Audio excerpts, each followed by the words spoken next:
বলবো, ওরা শুনে তো তুমি ভয় পেয়ে যাবা। বলো দেখি কি গল্প। আমা হলো একটা না বিড়াল ছিল, সে না একদিন হলো তার ওই বিড়ালটা কোনো একটা অসুখ হইলো। ও হলো নিজের চোখ দিয়ে নিঃশ্বাস ছিল। চোখ দিয়ে আবার নিঃশ্বাস নেওয়া যায় নাকি? বোকারাম। জানি না, এটা ওই ভিডিওর লজিক। আর তার মানে এইভাবে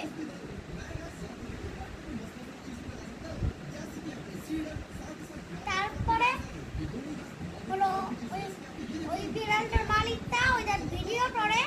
আর ওই ভিডিও করার পরে একটুক্ষণ পরে ওই বিড়ালটা মারা যায়।